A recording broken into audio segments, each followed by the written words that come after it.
Hello everybody! In today's video, we're here in Essex, Connecticut at the Essex Steam Train and Riverboat to, well, ride the steam train and riverboat. Let's get right to it.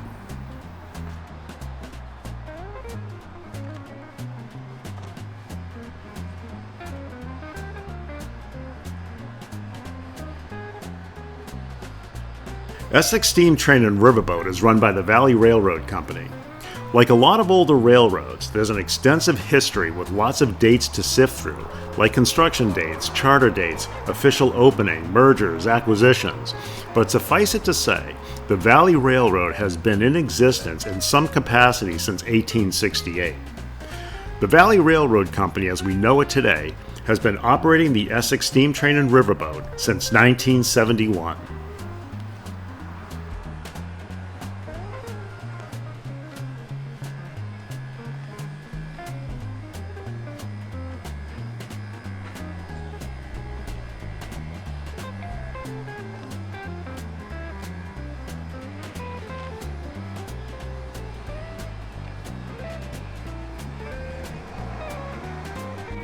The grounds consist of a few buildings. The most notable would be the 1892 Essex station itself, which houses the ticket windows, the gift shop, and the all-important restrooms.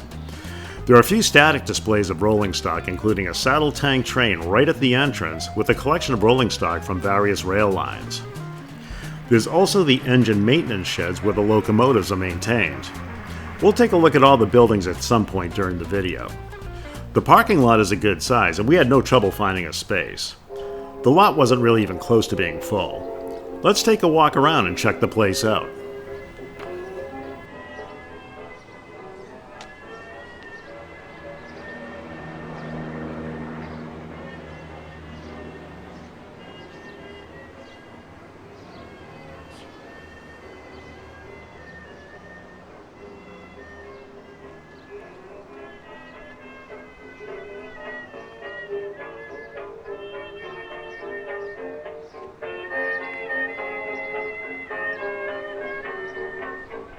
The building that we're walking up to right now is the 1892 Essex Station. This is the building where you would purchase your tickets, or if you purchased your tickets online, this is where you would check in. This building houses the gift shop and the restrooms. This is also the place where you'll line up to board the train for your excursion.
There's a few excursion options to choose from when buying your tickets.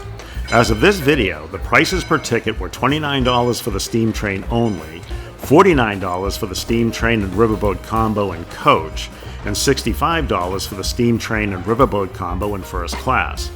The class seating is applicable only to the train. The riverboat doesn't have any kind of class seating.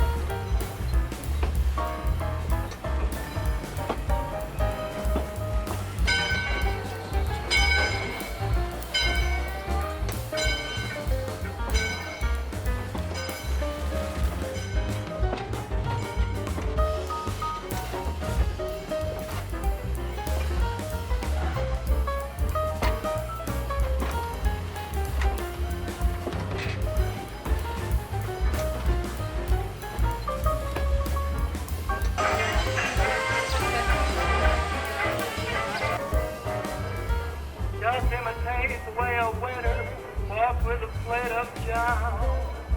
You needn't wait, you'll do it later. We opted for the first class tickets, which put us in this beautiful Pullman coach right here, complete with comfortable individual swivel seating as opposed to the bench seating in coach.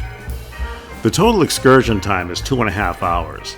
The excursions are scheduled and appear to run about 3 times a day.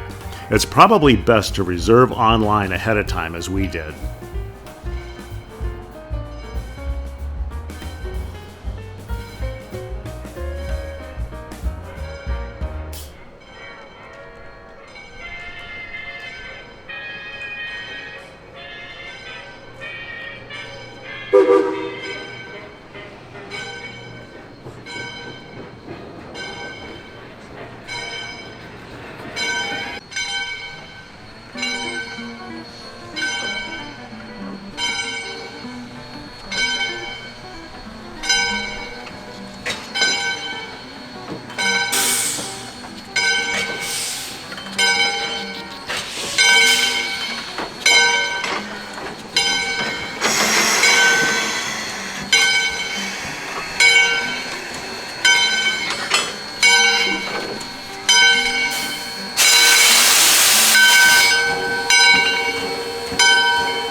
The steam train we're riding today is the number 40 locomotive, which is a 282 tendered steam locomotive built by the American Locomotive Company in 1920. The American Locomotive Company is also known by its acronym ALCO. The locomotive bounced around quite a bit over the years as a working locomotive, but its last stop was on the Aberdeen and Rockfish Railroad in North Carolina, and it was the A&R that gave it the number 40. It was then retired in 1950 and relegated to an engine shed. The Valley Railroad Company kind of rediscovered it and subsequently purchased it in 1977, and it's been here ever since. I should mention that there are 2 other steam locomotives here at the Essex steam train and riverboat, the number 97, also built by Alco, and the number 3025.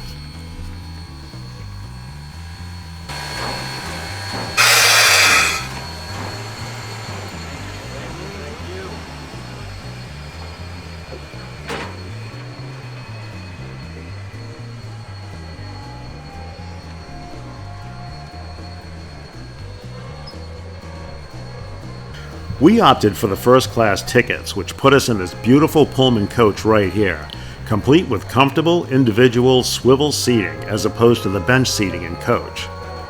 The total excursion time is 2.5 hours. The excursions are scheduled and appear to run about 3 times a day.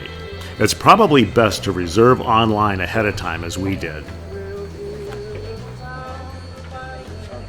Just make sure that's not in the aisle. You should have some extra seats. Just stick it in the seat. Oh. Okay, here you go. Just watch your stuff going out.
And in return, I'll send you our selfie.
journey today, I'd like to give you some information about the train you are riding on. Leading our train is an authentic coal-burning steam locomotive. We currently have 3 steam locomotives. Today our motive power is number 40, which was built in 1920 by the American Locomotive Company of Dunkirk, New York. Number 40 spent its first years hauling lumber in the West Coast before moving to the Aberdeen and Rockfish mine in North Carolina. It came to the Valley Railroad in 1978. During today's operations, our firemen will shovel by hand over 3 tons of coal, and the locomotive will evaporate over 6,000 gallons of water into steam. Our parlor car, Great Republic, was built in 1930 by Pullman for the New York, New Haven, and Hartford Railroad, and was used on their premier express train, the Yankee Clipper, which ran along the shoreline between Boston and New York City. Our 500 and 600 series coaches were built in 1914 and 15 by Pullman for the Delaware, Lackawanna, and Western Railroad, and were used in commuter service in New Jersey. Our 1000 series coaches with the mahogany wood interiors were built in 1925 by the Bethlehem Company of Wilmington, Delaware, and were also used in commuter service in New Jersey.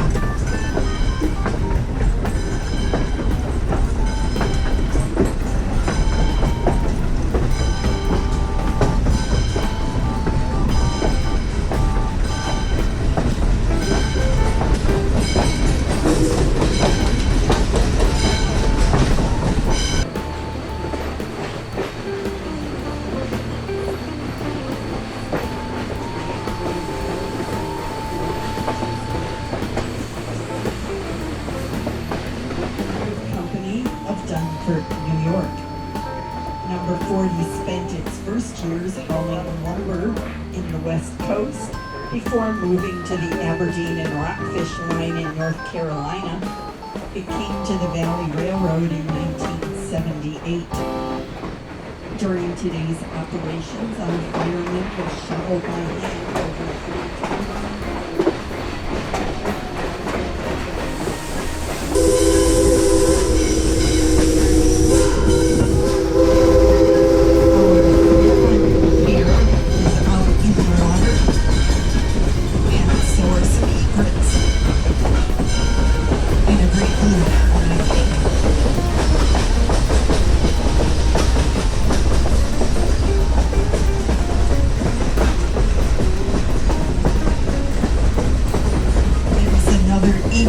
Walking along.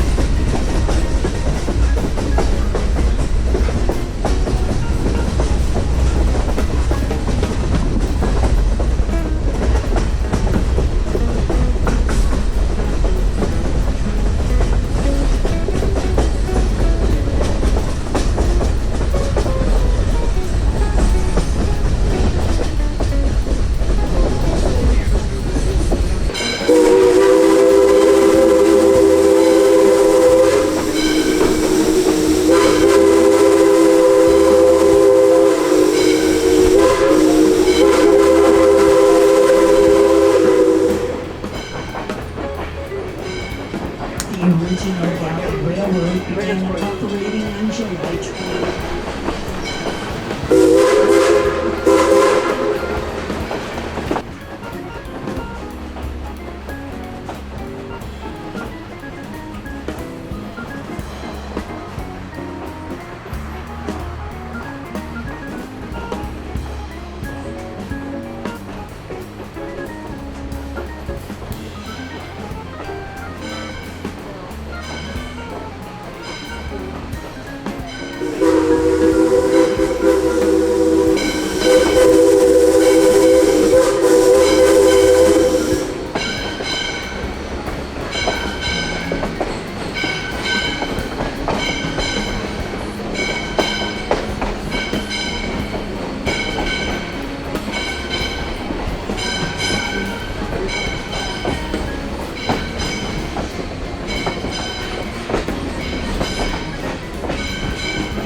Between 1840 and 1940, 90% of the nation's ivory imports came from Deep River. The train is approaching the furthest distance it'll travel from our departure point. Soon it'll come to a complete stop, reverse direction, and then travel the short distance to the Deep River landing, where we'll get off the train and we'll board the Becky Thatcher for the riverboat portion of our excursion.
The riverboat portion of the excursion is fun, but the riverboat itself isn't an authentic steam paddle boat.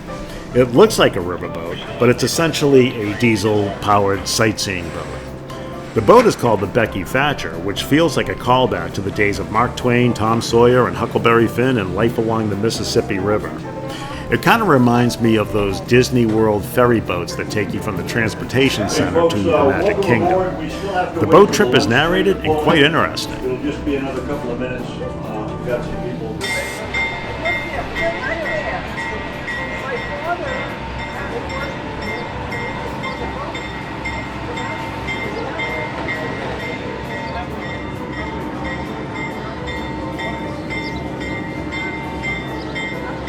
Traveling south. I think the captain might have mentioned that to you. We're going to be turning around right here at the dock.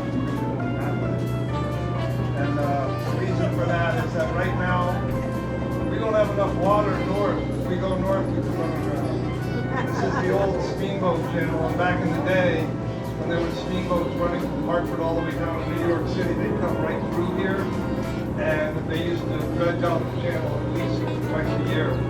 But when the steamboat era died out, they stopped maintaining the channel, and now it's at low tide, it's not safe for us.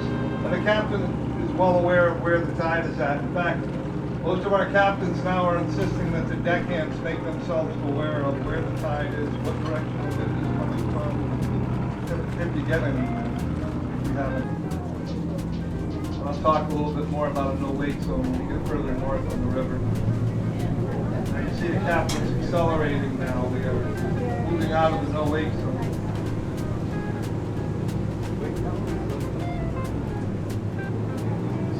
What can I tell you about Eustacia Island? There are no more Christmas trees over there. There's no human life over there. No development out there. Inhabited by what we've seen here on the island. Dudes swim across from the shore. A lot of different birds. Occasionally at low tide. Oh, yes, ma'am. Where is Bluff Point? Bluff Point is off of Groton Long Point. It's down by Groton, Connecticut, which would be the eastern part of Long Island Sound. It's all a sandbar. We would never cut across, even at high tide. It's not safe. But as we cross the river, I want to point something out on the starboard side. Now, we are looking right at it at about 2 o'clock, maybe 3 o'clock now. This house, this stone house on the starboard side. Does anybody remember an actress by the name of Doris Day? Oh, yeah. There was a small piece of land connected to the main, but they called it Selden Neck. And back in the 1800s, there was a hurricane that came through the area behind 4 campsites. A lot of hiking trails. It's really secluded camping. You probably won't bump into too many people unless you're bringing your boat ashore on one of the beaches here. A lot of people will do that rather than pay a little bit higher up off the water. Some of the houses on the West Bank I look at and I wonder how much they pay for flood insurance. I'm guessing they probably pay more than I do for rent. Whalebone Creek. This is probably the most nature I've seen on the west side of the river, right here. There's a lot of land there with no houses, no marinas, no restaurants. That's nice. Now, as we're passing Whalebone Creek, Mr. Hadline Ferry, but it's also known as the Selden Creek. She's coming across the river right now. She's going to be pulling in to this ferry slip on the east side, the Hadline ferry slip. Now, if you're up on the 3rd deck, I want to bring your attention to a large pile of rocks way up on the hill just north of the ferry slip. If you're on the starboard side, you can see it too. Does anybody know what the name of that pile of rocks is? Gillette Castle. A lot of people see the castle and they think, wow, it looks like it's falling apart. It must be needing to do repairs. No, that's the way he designed it. He wanted it to look like a medieval castle. Anyway, again, this is Gillette's property. The structure you're looking at right now is Gillette Castle. Gillette Castle was built by William Gillette between 1914 and 1919. Gillette was an actor, stage manager, director, and playwright. But many would argue that his most notable achievement was influencing how the most famous detective in history, Sherlock Holmes, appears to us today in popular culture. You see, Gillette was the first live-action actor to wear the famous deerstalker cap and the curved bent briar pipe that gives Sherlock Holmes the iconic look we're all familiar with to this day.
Yeah, but it was all through the extrusion.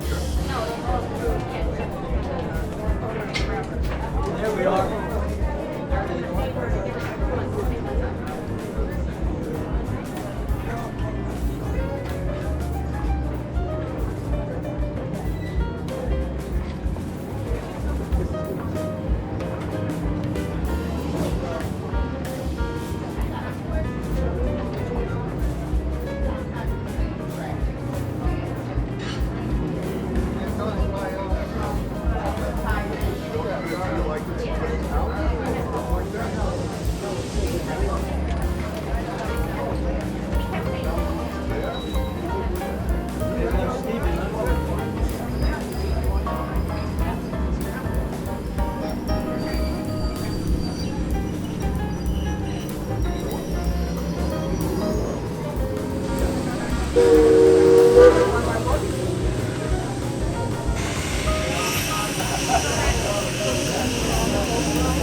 Take care.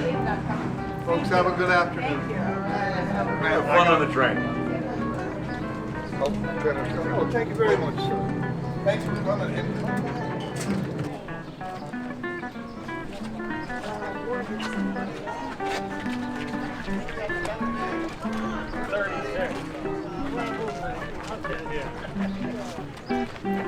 With the boat trip complete and in the rearview mirror, it's time to reboard the train for the return trip to the 1892 Essex station.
Before we leave our Essex steam train and riverboat experience, we have one more opportunity to take a walk by the number 40 engine, this time from the other side.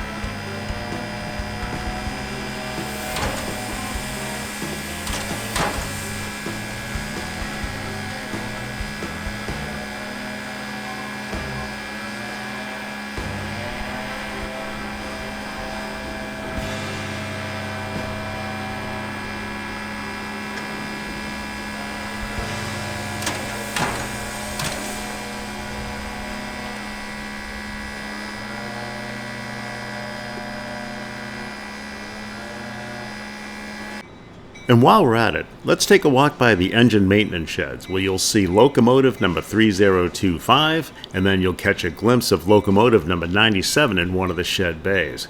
You'll also see some maintenance workers working on one of the tenders outside.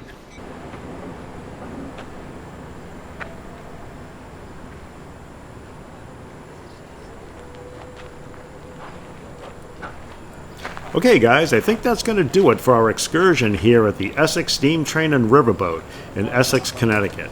We had a great time and enjoyed ourselves very much. The staff was super friendly and everything went off like clockwork. If you're interested in these types of heritage railways, we highly recommend this outing. Anyway, thanks for watching and we'll see you in the next video.